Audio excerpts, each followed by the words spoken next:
Hello folks, to another edition of Heartlight Politico. This is a simple vlog, cast from a political eccentric who is concerned about the current socio-political surge of change that we see in our country. The divide, the derision, the finger-pointing, the gaslighting, the name-calling, and the self-serving projection from our leaders on both sides of the aisle. This has created a chasm in our society that we have not seen since the days of McCarthyism and the indecent assault that was inflicted on our citizens by our own government. This is happening again where personal freedoms are unlawfully infringed upon innocent citizens. Pushback is required to not repeat history. We have come way too far.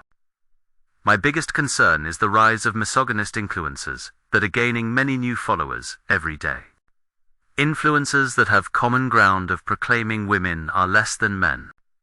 They should be home making babies and be obedient housewives. Their message to young men is clear and dangerous. Not only to women, but to anyone else whom they determine to be less than. Please watch to the end.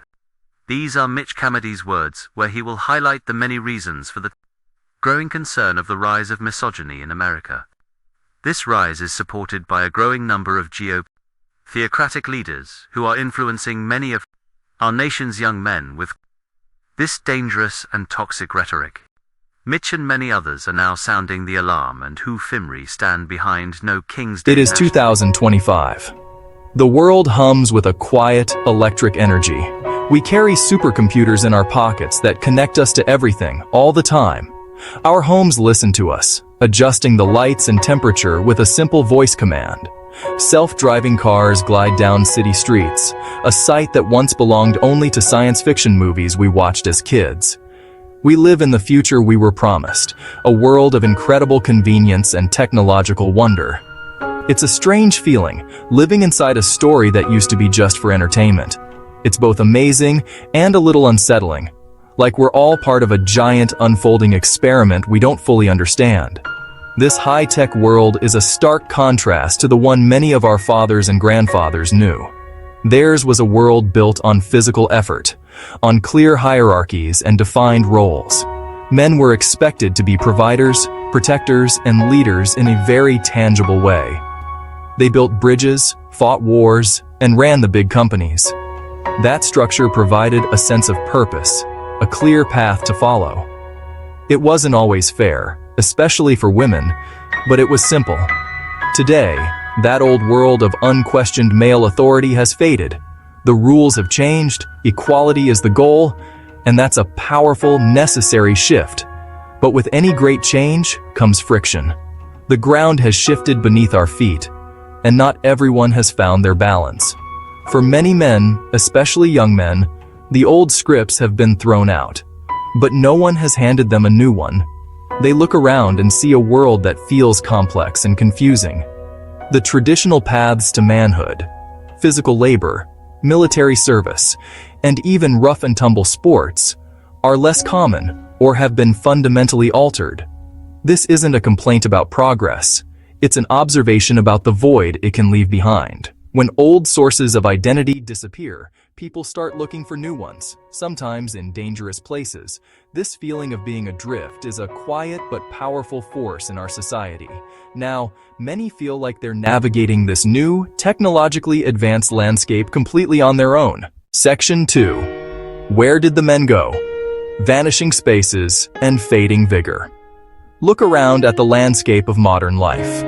Where are the spaces where boys and young men traditionally learned to be men? Participation in team sports has declined, especially physically demanding sports. Fewer young men are enlisting in the military. Fewer are joining fraternal organizations like the Elks or groups like the Masons. These institutions were once pillars of community, places where men forged bonds, shared struggle, discipline, a common code. They were imperfect, often exclusionary, but they provided a container for masculine energy. Without them, that energy doesn't just vanish. It seeks a new outlet, often without rules or mentorship. The digital campfire anger in the Manosphere. The Manosphere operates like a digital campfire, drawing in those who feel cold and alone in the modern world. Around this fire, stories are told, not stories of heroism or adventure, but of grievance and betrayal.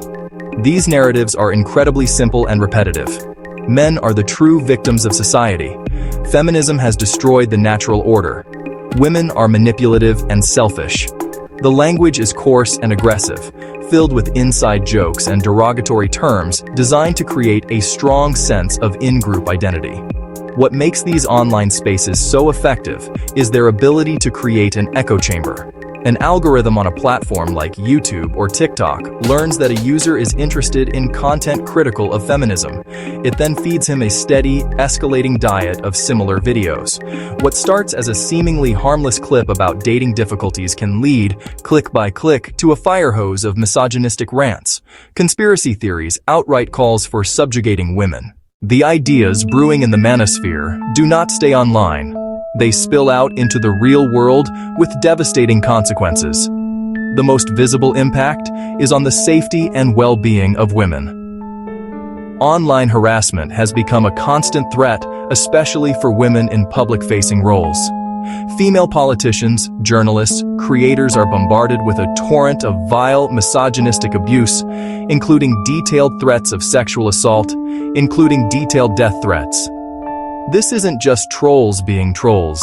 It's a deliberate strategy to silence women to punish them for having a voice to drive them out of public life. This toxic ideology also poisons our democracy. A healthy democracy requires trust, empathy, the ability to engage in good faith debate. We cannot afford to ignore this problem or wish it away. The path forward requires calm, deliberate action on several fronts.